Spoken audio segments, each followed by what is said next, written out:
Hello everyone, welcome to our new blog. कैसे हैं आप सभी लोग? उम्मीद करते हैं बहुत अच्छे होंगे और हम भी यहाँ अच्छे ही हैं। तो यहाँ सुबह का समय है और हम नाश्ता बना रहे थे। समझ में नहीं आ रहा था नाश्ता क्या बनाए, तो फिर हम वड़ा बनाने लगे, बटाटा वड़ा। तो जो मुंबई का फेमस डिश है और अच्छा भी लगता है, थोड़ा सा स्पाइसी रहे तो और भी अच्छा लगता है। तो पाव तो नहीं था, तो हम सिर्फ वड़ा बना रहे थे और बहुत ही इजी रेसिपी है। आलू को उबाल लीजिए और उसमें मैश करके आप अदरक, मिर्ची, हरी मिर्च, धनिया की पत्ती और जो भी आपको रहे ये सब डाल दीजिए। उसमें मैश कर दीजिए नमक वगैरह डाल के, और फिर बेसन ले लीजिए, उसमें हल्दी और बस नमक डाल के वड़ा बना लीजिए। तो सिंपल सा है और सुबह समझ भी नहीं आ रहा था हम क्या बनाए, तो बस यही बना दिए। और साथ में मैंगो शेक वगैरह हो जाएगा तो हैवी हो जाएगी।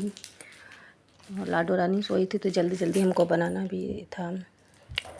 मतलब हम लोग औरतों की ज़िंदगी क्या है ना कि सुबह से शाम यही सोचने में क्या बनाए, नाश्ते में क्या बनाए, खाने में क्या बनाए, ये नहीं पसंद, वो नहीं पसंद, ये खाना वो खाना। वड़ा हमारा तो बन गया और उसका जो बैटर होता है वो बच चुका है। तो उसको हम क्या कर रहे हैं कि अब उसी की कढ़ी बना देते हैं। सोचे कि चलो कढ़ी ही बना देते हैं। तो उसमें जो मैं वड़ा में लहसुन, जीरा, हरी मिर्च, अदरक ये सब पीसी हुई थी, उसी को डाल दी। थोड़ा सा और स्पाइसी हो जाएगा तो उसको हम पकौड़ी बना दे रहे हैं। देखिए इस तरीके से हम छोटे छोटे पकौड़ी बना ले रहे हैं। यहाँ कढ़ी हम बहुत कम बना रहे हैं, मतलब क्वांटिटी ज़्यादा नहीं है, 2-3 लोग का है खाने के लिए। तो 2-3 चम्मच ही हम दही लिए हैं, दही से कढ़ी बना रहे हैं। पकौड़ी हमारी हो चुकी है तो पकौड़ी को हम निकाल लेते हैं और दही में हम बेसन वगैरह डाल के फेंट लेते हैं। बेसन डाल दी हूँ और हल्दी, गरम मसाला और पानी डाल के एकदम पहले फेंट लूँगी, लम्स ना पड़े, और फिर उसका डबल पानी डाल दूँगी और उसमें घोल डाल दूँगी कढ़ाई में। लेकिन उसके पहले हम तड़का लगाएंगे। तड़का हम मेथी और करी पत्ता का लगाएंगे और लाल खड़ी मिर्च का। और मेरे पास बचा हुआ था जीरा मिर्च का पेस्ट जो बनाई थी, वो भी डाल दी थी तड़के में। उसके बाद फिर तड़का हो गया था तो ये जो मेरा घोल बना था बेसन और दही का, उसको भी हम डाल दिए। और यहाँ करी पत्ता हम भूल गए थे तड़का में डालने के लिए, तो हम ऊपर से डाल दिए इसमें। कोई बात नहीं, उसका फ्लेवर तो आ जाएगा ना और टेस्टी भी लगेगा, ऐसा कुछ नहीं है। तो यहाँ मैं साथ में किचन का और भी काम निपटाती जा रही हूँ, क्योंकि मैं चावल वगैरह सब पहले ही बना ली थी।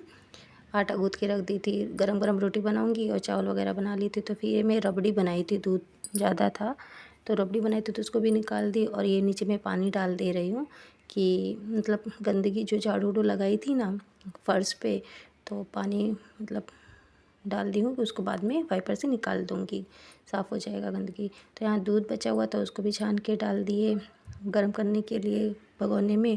और ये चम्मच से मैं उसको खरोच रही थी कि निकल जाए जो एक्स्ट्रा है। और फिर औरतों की आदत होती है ना, थोड़ा सा भी मतलब वेस्ट ना जाए। और फिर रबड़ी में फ्रिज में रख दे रही हूँ, दूध चढ़ा दी गैस पे। और फिर जो रात का दूध बचा था उसमें थोड़ी सी मलाई थी, तो उसको भी हम निकाल दे रहे हैं। एक बार सुबह तो निकाल देते, फिर दूध गर्म करते हैं तो फिर निकालते हैं। तो उसको मैं भगोने को निकाल दे रही थी कि साफ़ हो जाएगा। किचन के मतलब छोटे छोटे काम बहुत रहते हैं, खाना बनाने के अलावा तो बहुत सारे मतलब छोटे छोटे ये काम वो काम सब रहता ही है।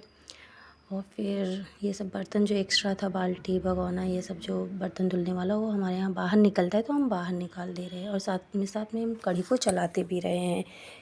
तो कढ़ी को चलाना ही चाहिए मतलब बीच बीच में। तो फिर पानी जो डाली थी वो मैं वाइपर से निकाल दे रही हूँ उसको। और फिर यहाँ कढ़ी में नमक वगैरह जो है पड़ेगा तो बाद में डालती हूँ, पहले मैं बर्तन इसे बाहर कर दूँ। तो यहाँ मैं नमक डाल दी और चला दी, क्योंकि बॉईल हो चुकी थी मेरी कढ़ी। और फिर उसके अंदर में पकौड़ी भी डाल दी, फिर उसको स्लो आंच पे रख दी कि 5 मिनट पकता रहे।